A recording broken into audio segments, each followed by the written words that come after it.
How's everybody doing? This is Justin Simpers with another edition of How to Make More Money. Anyway, I want to touch base with you guys today on kind of like, the nuts and bolts of sales. That is cold calling. Now, that's also probably the most daunting task that any salesperson has to do.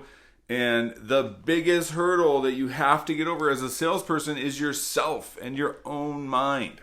I'm of the ilk that I believe that if you have something to work on, it is your own internal mental stability, right? So whatever you can do on a daily basis to make that happen, I've also talked about in some other videos, but I would do that because that is going to give you the mental confidence that you need to accomplish your sales goals on a daily basis. And the consistency of accomplishing those sales goals on a daily basis are what's going to make you eventually successful, right? And it's honing in and practicing those skills. There's no better way to practice those skills than in a live session when you're calling somebody live.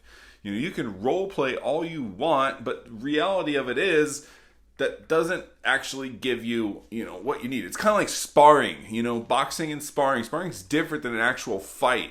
Fighting is different than an actual street fight, right? So everything is up in stages, but I would encourage you to call as many people as possible. Now, I know a lot of companies have scripts. They have things that they want you to read and points that they want you to touch on. I would implore you to not use a script. The worst thing that you could do is sound like a robot. Those are what auto dialers are for. Now, do auto dialers work? Yes, they do. But human to human interaction works better. It's just a proven fact, right? So if you're going to cold call though, and you're going to sound like you're reading from a script, then you might as well just be an auto dialer. It's not really going to do much for you. In fact, you're just going to get a lot of people hanging up on you. Will you get that, once in a while success? Yeah, you will. But if you want to convert more leads, you have to be more like yourself.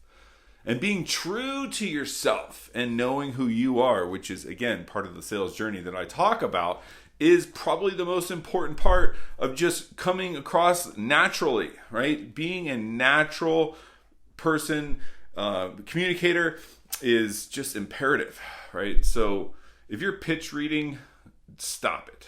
Don't read a pitch. It's the worst thing. My wife went through the sales process. Now, obviously, she's in her doctoral program. This is years ago because she went to the sales process in which they had her read like a 3-page script. In order to graduate and be able to sell it, she had to recite verbatim 3 pages of script. That is just ridiculous, And so that's really point number 1. Be natural, be yourself.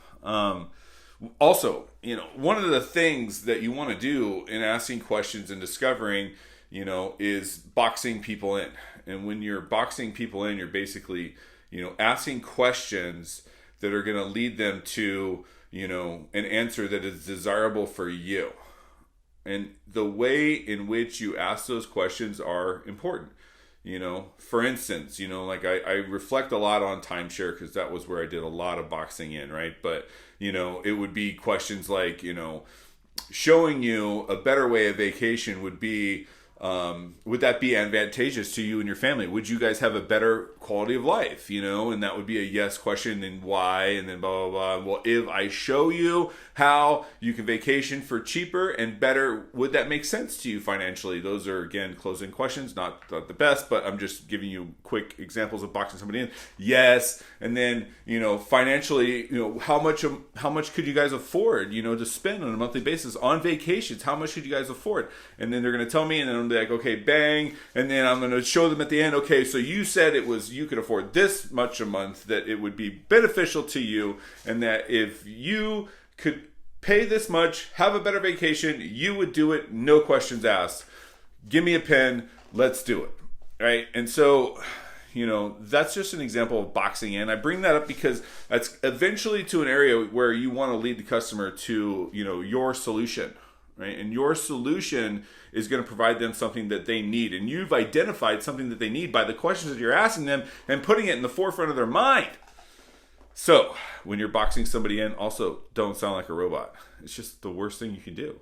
it's a big turnoff in every way. Like no one wants, they want human interaction. As much as a social generation this is, people are watching like you're watching a video, right? Video, human interaction. We're still having interaction. It's not script reading. It's not a robot. It's not, something that isn't human. So be human and make mistakes and embrace those mistakes and keep moving forward. Thank you so much.